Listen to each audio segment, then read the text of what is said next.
Jelaskan amanah terkait dengan hak Allah, bahwa hidup kita untuk ibadah. Kemudian amanah terkait bahwa kita ini berperan sebagai khalifah di atas muka bumi ini sesuai dengan kapasitas kita masing-masing.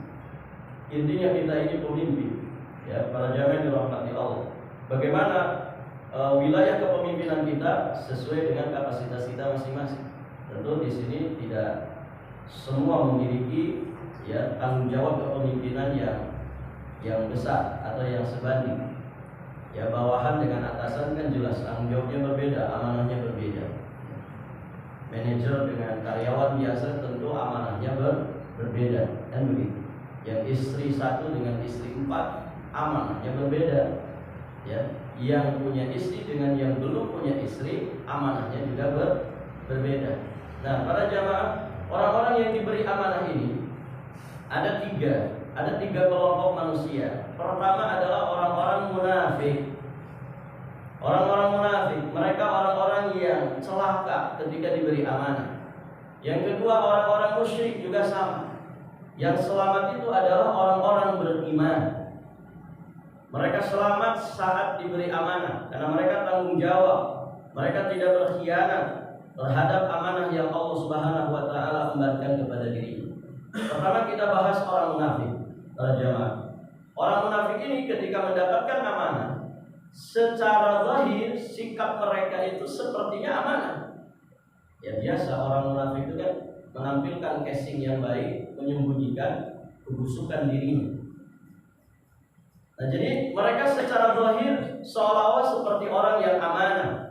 Namun pada hakikatnya mereka ini adalah para pengkhianat. Pengkhianatan orang-orang munafik itu terkadang tidak disadari dan tidak terdeteksi, sehingga bahaya mereka itu seperti bahaya musuh di dalam selimut. Ya, sampai-sampai para ulama menegaskan, ya, bahayanya munafik dengan bahayanya orang kafir yang asli itu sangat berbeda. Orang munafik itu lebih berbahaya, para jamaah. Ya, musuh asli dengan musuh dalam selimut itu kan mana yang paling bahaya? Musuh dalam selimut. Siapa biasanya yang dalam selimut? Istri kita. Istri kita kan kadang jadi musuh. Begitu kata Allah. Anak-anak kita kadang jadi musuh bagi orang tua. Baik, para jamaah. Ini orang-orang munafik ini bahaya sekali. Orang kafir itu kalau benci kepada Islam, dia soroha. Soroha itu terang-terang. Dia benci Islam itu terang-terang. Tapi kalau orang munafik tidak. Dia berkamuflase, ya, dia berretorika, ya, dengan istilah liberal kah, dengan istilah nusantara kah, atau istilah apapun itu.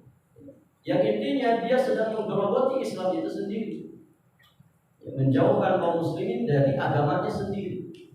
Nah, itu para jamaah yang dirahmati Allah Subhanahu wa taala. Maka munafik ini berbahaya. Nah, kemudian yang kedua, orang-orang musyrik. Nah, kalau orang musyrik ini ketika diberi amanah, mereka sama sekali secara lahir dan batin tidak pernah amanah. Orang musyrik, kafir asli. Kemudian yang terakhir adalah orang-orang beriman. Mereka inilah para jamaah dirahmati Allah, orang-orang yang saat diberi amanah secara lahir dan batin, ya, secara jiwa dan raga, mereka selalu memegang teguh amanah yang diembankan kepada diri mereka. Sehingga pantaslah orang-orang beriman ini dipuji oleh Allah. Beda dengan orang munafik kan justru, ya, Nabi mengingatkan ayatul munafik salah. Di antara ciri tanda orang munafik itu ada 3. Di antaranya idza tumina khana. Apabila dia diberi amanah, dia sering khianat. Dan pengkhianatan itu banyak sekali terjadi. Ya.